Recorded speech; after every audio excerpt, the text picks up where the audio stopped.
Welcome to On the Table with Ashley, a podcast where I explore ways in which we can lead more fulfilling lives and amplify human connection by increasing our curiosity and communicating with less judgment and more respect. It's my pleasure to welcome Anne Kornblut to On the Table with Ashley today. Anne is a Pulitzer Prize winning journalist who is currently the Vice President of Global Product Content Operations at Meta, formerly known as Facebook. Anne previously served as a senior editor at The Washington Post, where she oversaw national politics, national security, and health, science, and environmental coverage. In 2013, she was the lead editor overseeing coverage of Edward Snowden's NSA revelations, which won the 2014 Pulitzer Prize for Public Service. Prior to The Washington Post, Anne was a reporter at the New York Times. One of her assignments was to cover the political career and re-election campaign of Senator Hillary Clinton. She thereafter became one of the paper's national political correspondents. Anne wrote a book that was published in 2009 titled Notes from the Cracked Ceiling: Hillary Clinton, Sarah Palin, and What It Will Take for a Woman to Win. In 2015, Anne joined Facebook as its Director of Strategic Communications, where she is now Vice President of Global Product Content Operations. Welcome, Anne. Thank you so much. It's great to see you. So, Anne, I always like to start by hearing a little bit about your childhood. Could you tell us where you grew up and what kind of kid you were?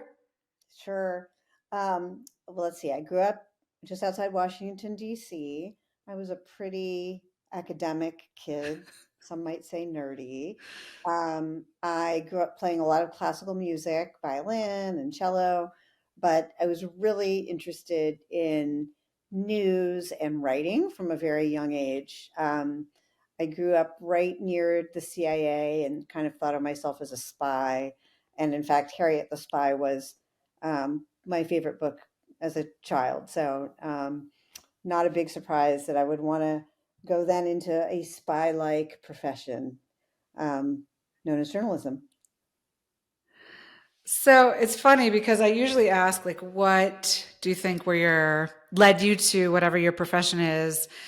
So I get like growing up in DC being closer to these things, but I'm still pretty sure most kids don't grow up wanting to do what you did. So do you think it was just what you were exposed to, both in your house and then where you lived? Were there other people in your family who were into news or journalism, or what do you think? Yeah, no, nobody. I knew no one who had done this. Um, I think, though, it's the kind of career that sounds really cool. And so there's probably a lot of kids who want to become a journalist. I know when I speak to schools, I get a lot of kids who say they want to do it. How many of them actually do, I don't know. But, you know, unlike my current job, which is pretty hard to explain to people, in a company, my journalism career, it's pretty easy to explain. You go out, in those days, you went out with a notebook and a pencil, and you got to take a pencil because it can write in most circumstances. Pens don't always work, and you take notes. It's not that hard to explain, and it's pretty exciting. So um, I definitely didn't know everything that it would involve when I decided to do it, but I did edit my high school newspaper, so I had a little inkling, and I always thought it was fun. So, so you started as an intern at the New York Daily News, and then you went on to work at the Boston Globe, the New York Times, and the Washington Post. Those are some pretty heavy-hitting newsrooms, and you're not in a newsroom anymore, and we'll get to that. But can you describe a little bit what it was like to be a reporter and an editor, what you loved about it, and what you don't miss? Well, I loved far more than I don't miss. I loved the excitement. I loved the impact.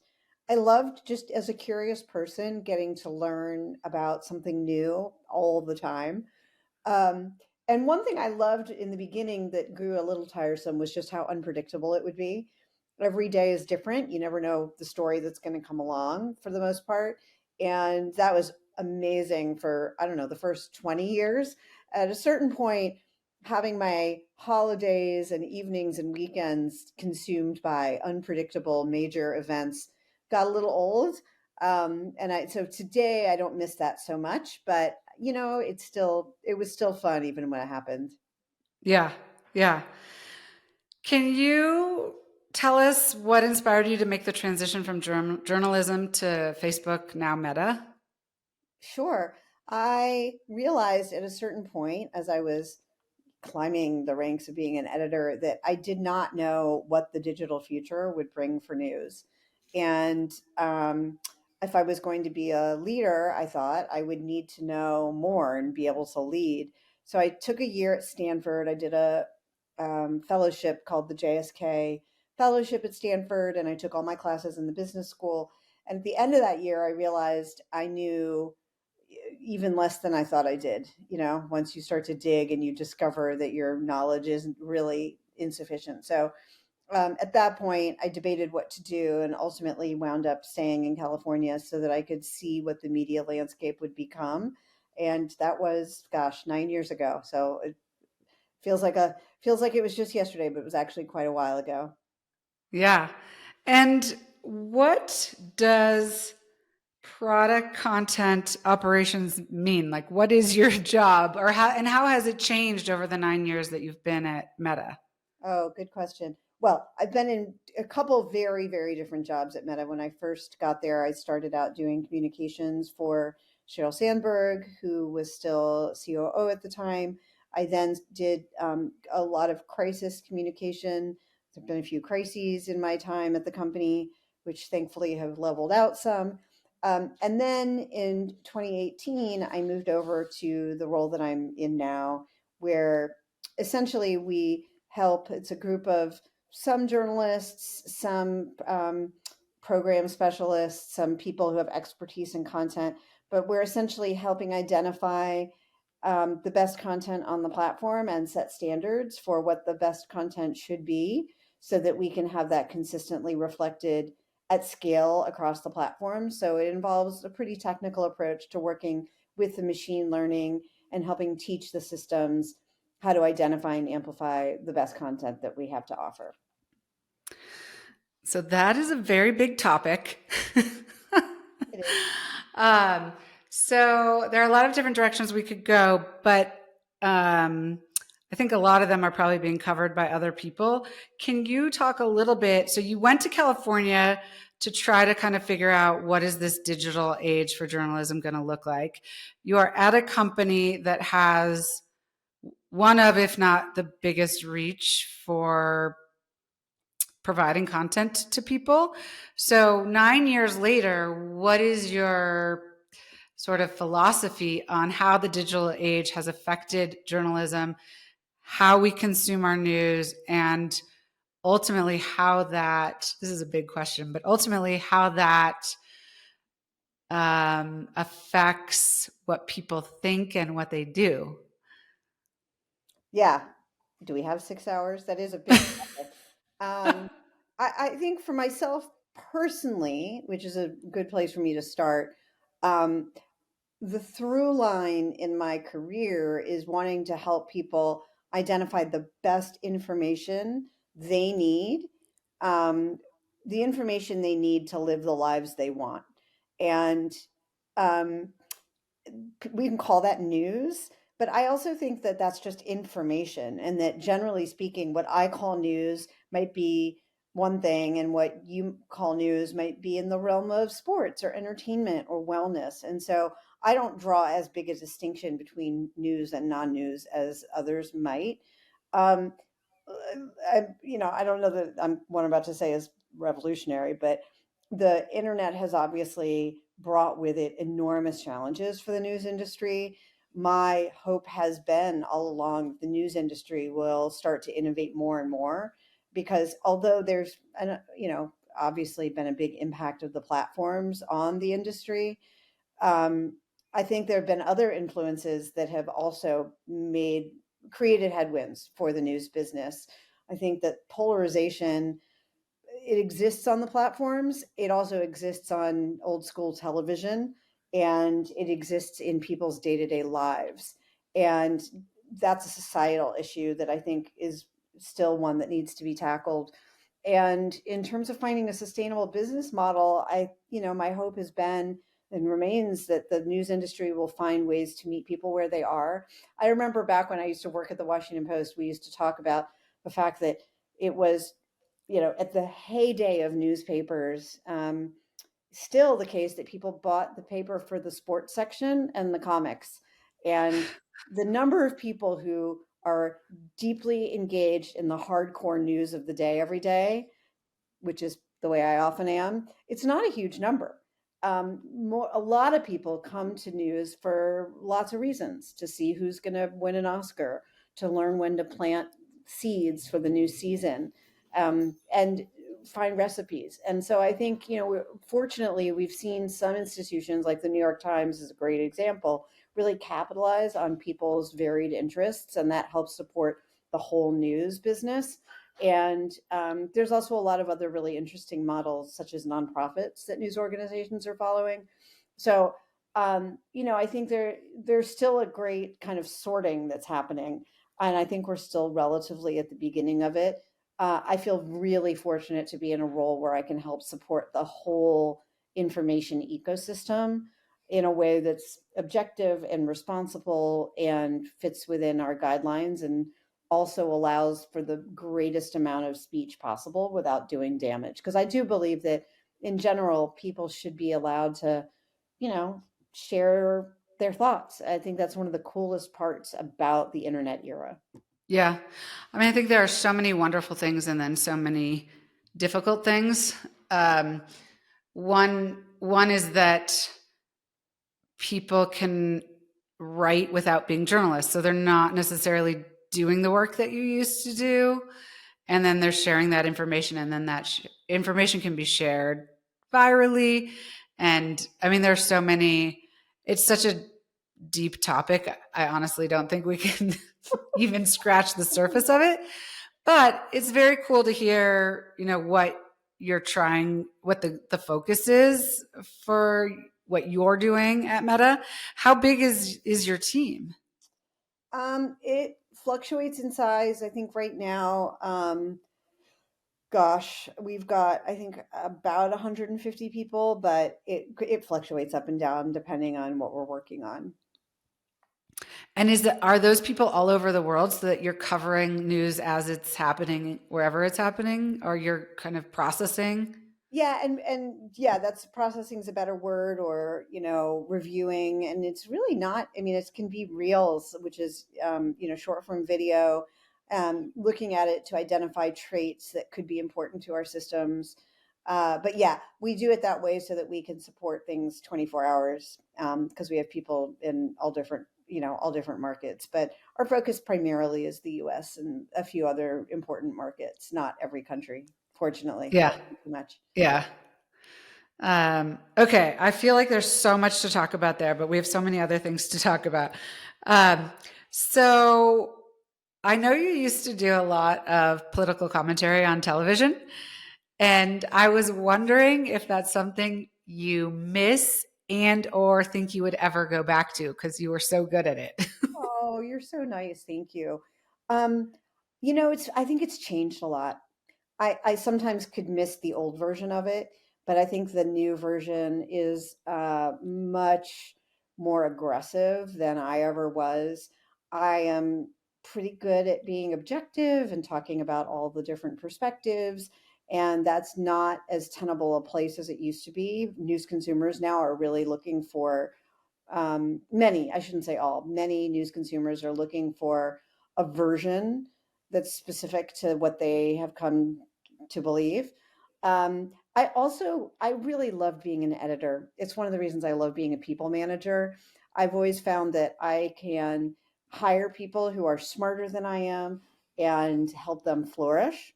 And so, in that sense, I really don't miss being on TV at all, because that's a very self-centered, in the nicest way, but like, you're thinking about yourself and how you're going to show up on television. I really love unblocking and unlocking other people's potential, and that's what being a great editor lets you do, and I love that. Cool. Very cool. So this is a long question, so bear with me. So I recently listened to an episode of the Ezra Klein Show. I don't know if you listened to that podcast, but it's quite good. Yeah. And this on this episode, Ezra had sociologist Caitlin Collins on the program, and the title was "The Deep Conflict Between Our Work and Parenting Ideals." And Collins shared some of her research studying work-family policies in Sweden, which are very pro-family, not pro-natalist, which is a whole separate conversation. And comparing those policies with the US policies, which I think nobody will be surprised to hear are not nearly as generous as Sweden's policies. For all genders vis-a-vis prioritizing and supporting family life. Collins actually called the U.S. policies the most family hostile public policy of any country in the Western industrialized world, which is quite something. So as a small taste, just so listeners can kind of get a sense of the Swedish policies, they include 480 days of parental leave with 80% paid by the government, and often companies pay the remaining 20%. They were the first wealthy Western nation in 1974 to implement a gender-neutral paid parental leave, which I think is really important, and I'll get to that. Also includes the ability to work a reduced schedule by 25% for the first 8 years of your child's life, and a right to at least 4 consecutive weeks of vacation in the summer. So she also conducted qualitative interviews with women in both countries. And while all the women experienced the difficulty of what she calls cultural norms like intensive parenting, women in Sweden have significantly more social support and less stress in balancing work and family life in the US, where women report extensive self-sacrifice to be, a good mom and also a good worker. And trying to balance both of those things, I think, is crushing a lot of women. So what feels the most important to me, and I promise, getting to a question, is how Swedish fathers are treated and the influence that this has had on gender norms in the country and child rearing norms and gender equality. So men take substantial leaves of absence when their children are born. In fact, noting they would be stigmatized if they did not take substantial leave, as opposed to the United States, where I think men often feel like they will be stigmatized if they do take parental leave. They often leave early to pick up their children, and they take substantial annual vacations. Swedish fathers routinely take their children to the doctors, to the park, to the grocery store. And then I think it's also notable that Sweden's Riksdag also elected their first female prime minister in 2021. And even though she was not in office long, I think it still feels momentous. And they also have one of the highest rates of female parliamentary positions in the world, which is around 46%. And personally, having worked as an executive at multiple private and public companies and having been in many boardrooms over the past decades, my view of why 15 years after you published your book, Notes from the Cracked Ceiling, Hillary Clinton, Sarah Palin, and What It Will Take for a Woman to Win, with Nikki Haley recently exiting the presidential race, we don't seem any closer to a viable woman candidate for president, in my opinion, and I want to get yours. And I think that after listening to this podcast and sort of reflecting on my own experience, that until we change our cultural norms in the United States and have child rearing truly a gender neutral endeavor in our country, both in policy and in practice, I don't think we're going to see a woman in the White House. So in your book and your interviews that you gave after you published the book, you talked about the one thing that Hillary Clinton and Sarah Palin had in common, and that was that we react differently to women candidates. So after everything that I've just talked about, I'd love to hear your thoughts on what has transpired since you published your book and what the future holds for women candidates. And then I'd love to get into a little bit of your own personal journey. Sure. I mean, it's a favorite topic, so thank you for bringing it up. I will note that in the time since I wrote the book to today, we do have our first female vice president, and that's a big landmark that's taken place. And, that's progress, and that's a big milestone for women. I do, though, remain, I would say, fairly pessimistic that a woman will be elected president soon, for the practical reason that you describe. It's really hard for a woman in her peak years to get the experience, in her peak childbearing years, which is also typically the workforce's peak career years, to get the kind of experience needed to then be viewed in the eyes of the public as a strong chief executive. The stepping stone that has most often worked for women has been the governor, and that's why we saw Nikki Haley there. Um, and there are just fewer, there have been fewer women governors. And there's, over time, we've seen a pendulum both in the workforce and in politics, more narrowly, of women, you know, getting big roles and then getting fewer big roles. And so, I think it'll be interesting to see if somebody breaks the models, the mental models completely. But surveying the horizon, there are certainly really incredible women candidates and women in politics out there. Where they're going to go with it, I don't know. I also think it's hard. It's hard to ask any person to expose their family to the kind of scrutiny that running for president requires. In some ways, that's why Hillary Clinton was the most obvious person to go first, because she'd already been through it.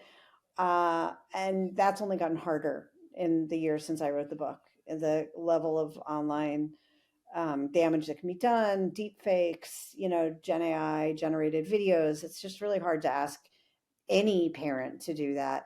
And I think, especially for women, it's hard too. And it's hard for me to imagine a woman with no children, of whether her own or being a stepmother, being elected, because there's an expectation from so many voters that a woman's got to have kids, or else what kind of woman is she? So there's, it's an interesting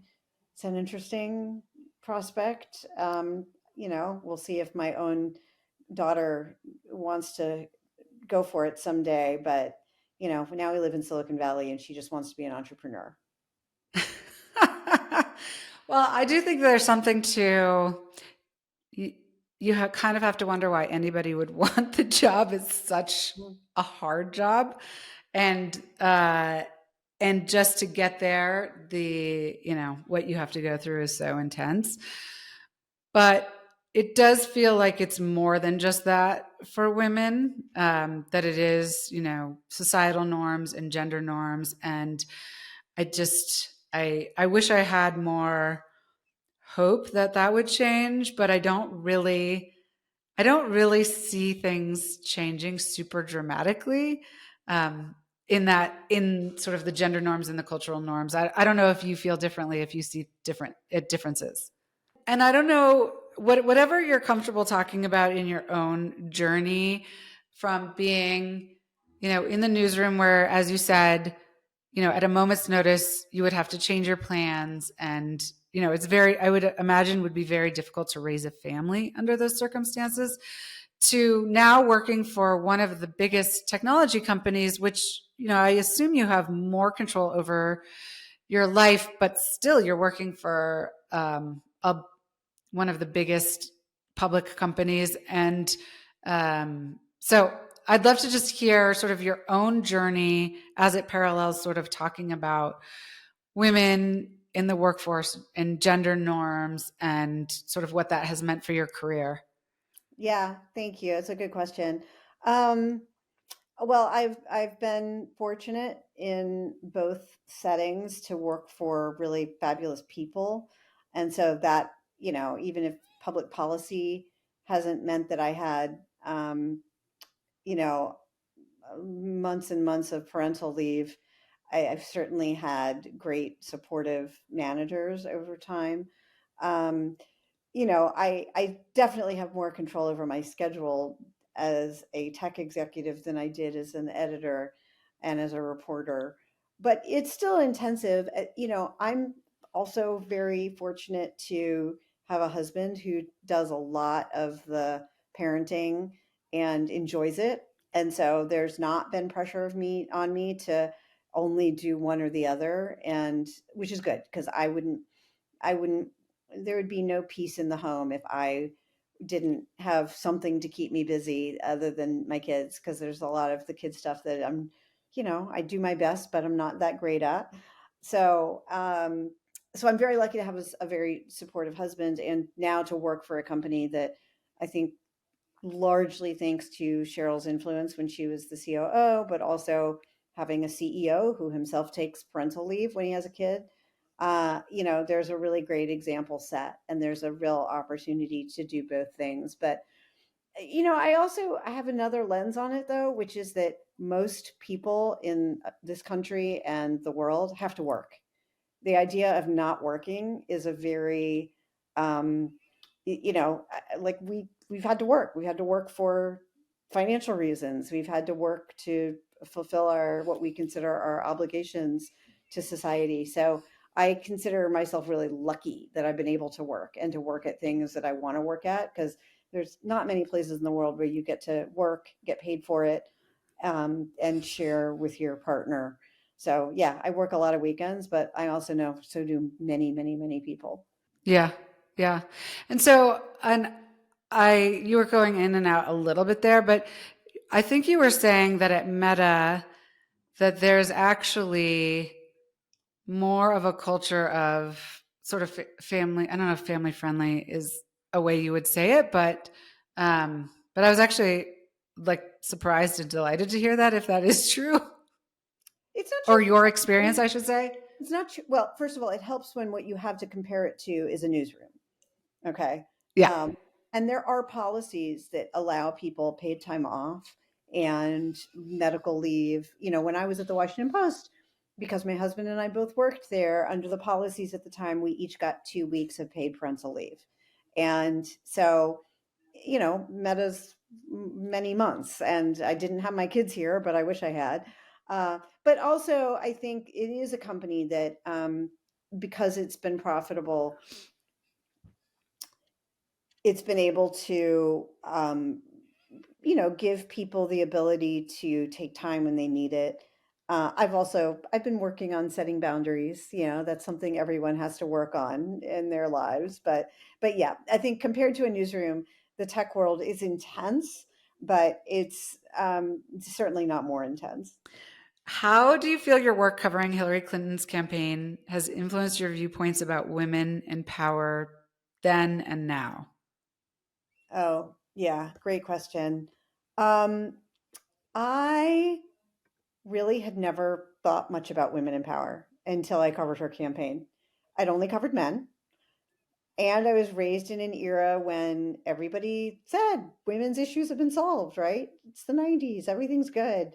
Um, and it didn't occur to me until I started covering her that, oh, things might seem good because women are going to college in higher numbers. Women are getting hired in their 20s into big jobs. What I hadn't recognized until I dug into the research was where the inequity starts to hit, which is in childbearing years, and women's promotions slow down, their pay stagnates, and it's true across professions and industries, and politics is no exception. And so that was an eye opener for me. And I think the biggest was that it was bipartisan, that it's not just that, Democratic women or Republican women. I think Democrats probably prided themselves on having more women in office and felt that they were somewhat immune to the societal forces, but it's not true. Women candidates are discriminated against in similar ways in both parties, and it's very parallel, even though the candidates themselves are extremely different and believe different things. So all of that was really new to me, which is what made the book so interesting to research. None of it was obvious, and it's incredible how much of it still holds true today, 15 years later. Yeah. Yeah. And again, to me, it's kind of depressing, but yeah, we've got a lot of work to do, a lot of work to do. And I do hope, and it's funny because I never really thought about sort of policies like governmental or state policies or even company policies surrounding leave and parenting as being so central. But after listening to that podcast, I feel like it is so central because what our policies are then drive what we believe as a society is like the norm and the cultural norm. And we have to change one, I think, to change the other. So I don't even know of any movements really to make dramatic changes to that. And some of it is hard because it's so tied, I think, to our American ethos of work, which is so different than, for example, the European ethos on work. So some of that I think will be quite difficult to change, not even from a gender perspective, but just from sort of almost like a nationalistic perspective and the way that we value work in this country. So I don't know, but it's a lot for me to think about. So as a woman who's succeeded in both journalism and as a tech executive, what advice do you have for other women aspiring to break into or advance in male-dominated industries? Which is probably both, maybe less so the newsroom now than it used to be, but I'm probably waiting because I some see your that and frozen. definitely still the Valley. Yeah. Um, Good question. This is not an original idea, but I'm going to steal it from Cheryl Sandberg, who was my boss. Pick the right partner, or figure out who you surround yourself with, whether you have a partner or not, and surround yourself by people who believe you can do it, who are going to help you get there, and whose personal beliefs aren't going to hold you back. I think the single best thing I've done for myself is to have friends who are like minded. And that doesn't mean all my women friends work, they don't, but they're supportive. Um, and I have a husband who's very supportive, and we take turns and we share, and he does so much of the parenting. So my advice really is surround yourself with the people who are going to help you get there. Don't spend time with people who are going to either belittle your ambitions or just from a practical standpoint not help you get there. Because if I had to do school drop off every morning, only me, my job wouldn't be the same. And Yeah. so, I don't. And so it is. And it's very equal that way. And then the other is, don't beat yourself up. There's so many ways you can be out guilted and outperformed as a mother. And you just have to let a lot of that go. My kids' lunch boxes never looked amazing. Yes, there are like health bars in there and sometimes prepackaged food. I try not to do that, but pizza isn't going to kill a kid. And I think now that my kids are older, a little older anyway, having them see a mom who works is as formative for them as it is having a perfect lunchbox. And I'm happy about that. And I mean, again, I didn't have a choice. We needed an income. And so these are all luxurious conversations to be having about how to navigate your way in the world. But not be my mother-in-law, who was a social worker, said the greatest things to me. She could have really made my life awful, right, if she had judged me as a working mom. But instead she said, look, your job is to take care of your kids, and if you're the one actually taking care of them, or you hire a nanny, either way they're getting taken care of. Or if they're in childcare, they're safe, they're getting taken care of. So everyone's job is to take care of their kids, and that does not mean you personally have to do school pickup, which I really valued and I still keep with me to this day. That's great advice. I feel like a lot of that I came to, but it took me a minute. Like it wasn't obvious to me. Um, and maybe it's partially the people who were around me, when my kids were young. But do you have any tips for, it's like easy to say, let that stuff go, but maybe you're just good at it? Or is there anything that you did to be like, okay, the lunch boxes are not going to be perfect. It's fine. Like, did you, how did you get there? Just being too busy, honestly. I'm too busy to make it look any better, and too busy to make a lot of things better. And I outsource as much as I could. Yeah. I still have boxes. I mean, I'm looking at them right now of my kids' artwork and school things from like last school year. And at some point I'll take pictures of them and they'll go in a book or whatever. And then don't tell my kids, I'll throw them away. I'm going to keep the digital version. But just really being too busy to get Yep. caught up in the perfection. I just can't. Yeah. Well, Again, I agree, and I did get there, but it definitely took me longer. I had a lot more guilt. Like I was still like you. I think the one thing I would add is like be who you are. So if you're some moms don't want to work outside the house, and some moms feel very compelled to do that, and I think people need to do what is right for them.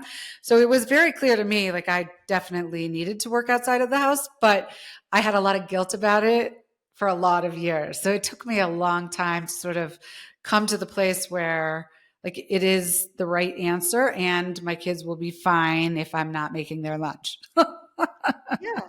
And also like knowing what you're good at and not being embarrassed and just saying like, all right, I am Yeah. not good at bath time. I'm just not.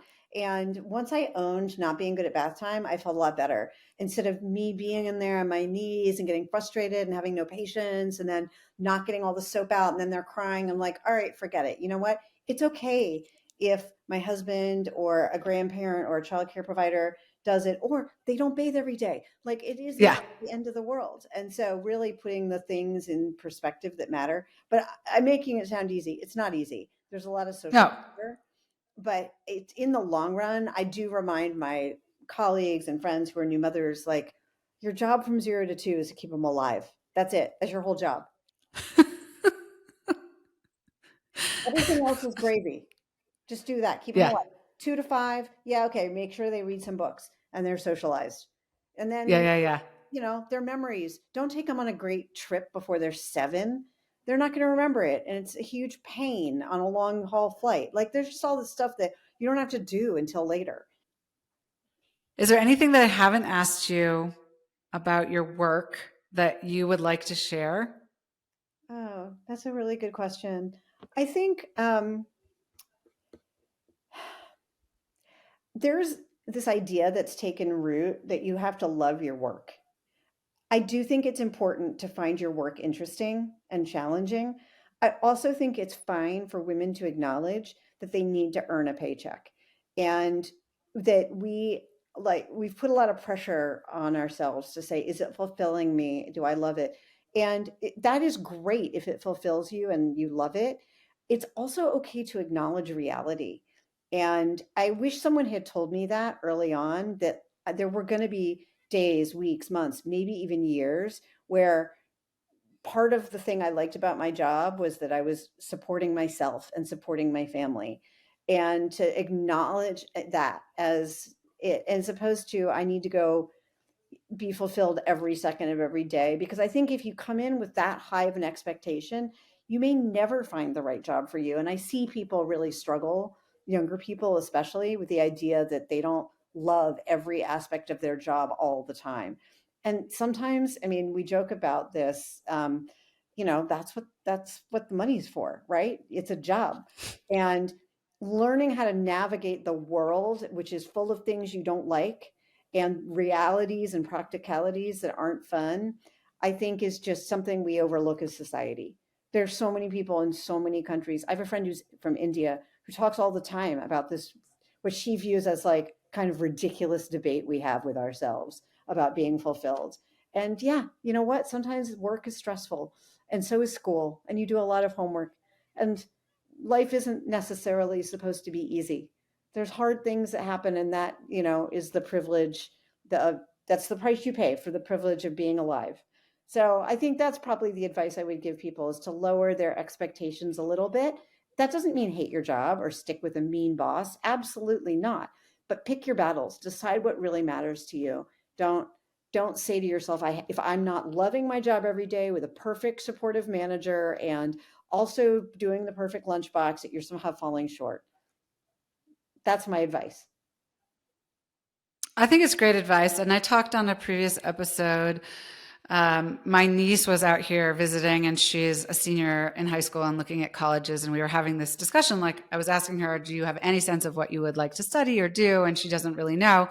But she was talking about the sense of like, I want meaning in whatever job I end up with. And then we kind of had this conversation, which is that's not necessarily always the right lens. And um, I did an episode with Tom Boudet, who's a marketing expert, and he talked about an exercise that he calls brand essence. And so if you find a company and their brand essence is something you align with, then you know what? If you don't love the job you're doing or every day of the job you're doing, then you're still in a great place, right? Because you're aligned with what the company is doing. And that I think is great advice. So you're not going to love being a parent every day. You're not going to love your job every day. Like nobody loves what they're doing all the time.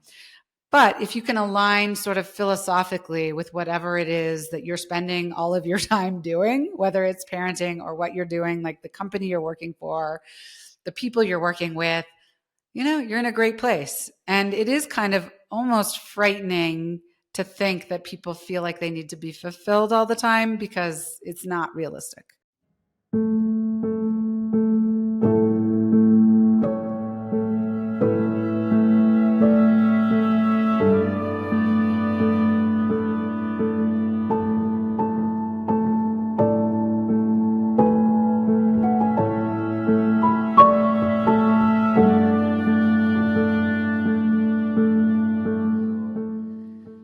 Let's see. I normally talk a little bit about my company and the products that I sent you. I'm going to spend very little time on this because I want to get to my last 5 questions, and I know we're limited on time. But I did send you 2 of our Klimchi crystal dishwasher safe bowls of different sizes. They're hand blown in the Czech Republic. It's a collaboration we have with this small company called Klimchi, and 2 wooden spoons, which are also our design. They're for appetizers, and they're made of acacia, so they're naturally bacteria and smell resistant, which is amazing. And then some of our cocktail napkins. My focus there was to create napkins that are like positive with hopefully without being cheesy. So anyway, if you have any feedback on the products now, or we could take it later, because we're creating our own products, and we can iterate on them, it's super helpful to get the feedback. Oh, well, I only have praise, which is to say that dishwasher safe is the most important thing that you can do for especially like working parents, because I don't have time to hand wash. I don't like it either. So dishwasher safe plus beauty equals happy customer here. But yes, and thank you. They're beautiful.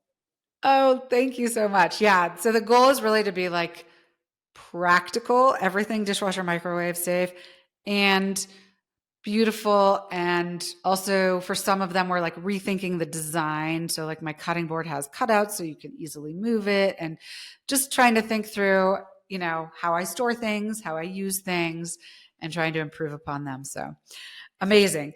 So at the end of every episode, I ask our guests the same 5 questions, and we'll breeze through these. So the first is, as we explore in my brand, Âme Atendre, objects can hold a lot of meaning for us. They can tie us to the past, enable us to enjoy the present moment more, and even take us into the future. Can you share an object from your life, whether you still have it or not, that holds a lot of meaning for you, and tell us why? Oh, that's such a nice question. So I have several. I think I happen to have my dad was in the Navy, and when he died, I was young. He was buried at Arlington Cemetery, and they gave us one of the folded flags that Mm. we've been able to keep with us, and we got it framed in one of those beautiful boxes. That's probably the most important to me. When I think about, there aren't many things like if my house burned to the ground or I had to flee to another country, there's not many things I'd be sad without, but other than humans and pets, but the flag I would be. Yeah, that's an amazing one. Um, yeah, there are not, it's funny. I was in another episode, I was talking to um, somebody who talked about a bike that he had when he was a kid, and he doesn't have the bike anymore, but it represented freedom to him. And it represented this time in his life when he could, you know, get out and do what he wanted. And for that, even though he doesn't have the object, it like holds all of this meaning. So we don't even have to have these objects for them to hold the meaning, I think, for us. It's just sometimes amazing how they can be vessels for memories or for um, remembrances. Okay, can you share a favorite tradition with us? It could be something from when you were a child or something you do with your children today, Yeah. anything at all. We do something called Best, Worst, and Grateful every night at the dinner table. We've enhanced it now. We also play Two Truths and a Lie about our day, and between those two things, we're able to tell the story of our day to each other. A little bit of a game, a little bit of Best, Worst, and Grateful, and so now we just do it. We do it every day. How did you get started doing that? Well, we had a friend who did Best, Worst, and Grateful at their table, so we just stole it.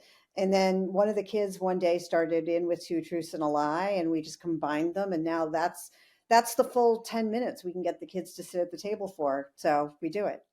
That's amazing. I love it. I don't think I could get my kids to do that today, but I might try. Are you in a phase in your life where you enjoy entertaining in your home? Why or why not? Yes, I always, even when I had a tiny New York City apartment, I always love having people over. Um, I am not a perfect host. I don't like, sometimes we just stand up around the kitchen and eat off the counter. Um, but it's just, I like it. I think it helps people see who you really are. I had someone recently comment that our house looks so normal. And I pressed a little further and concluded that what they mean is our house looks so messy.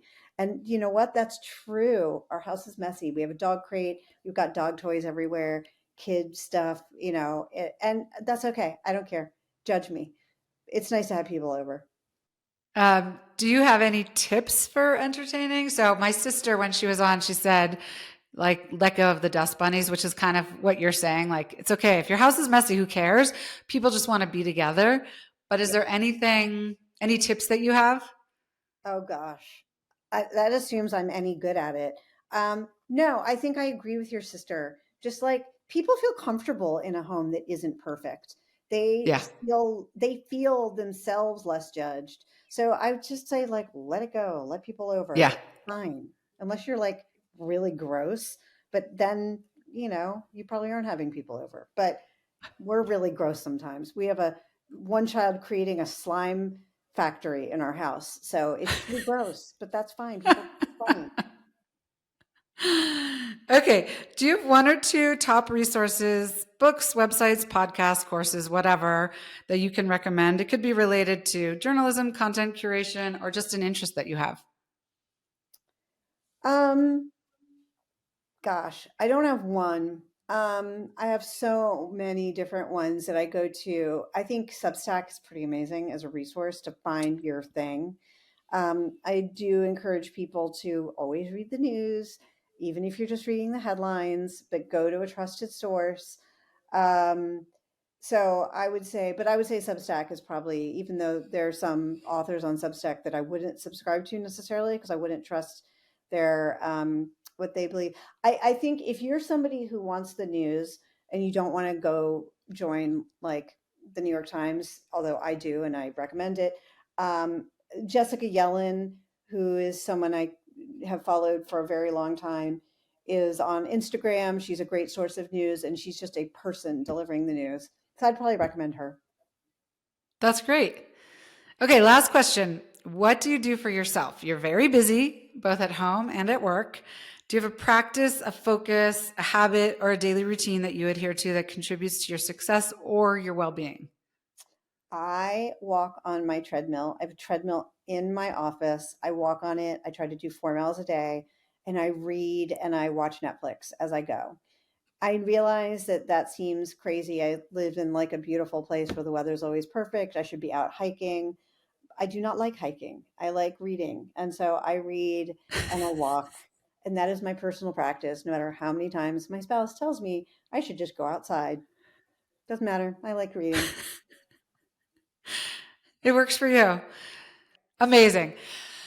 And thank you so much Thank for you. spending time with me. This has been wonderful. Apologies that we had some technical difficulties.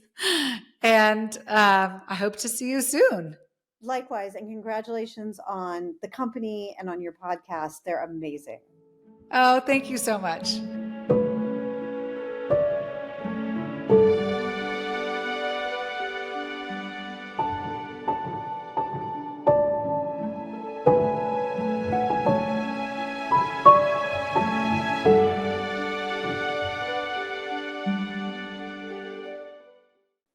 Thanks for listening to an episode of On the Table with Ashley.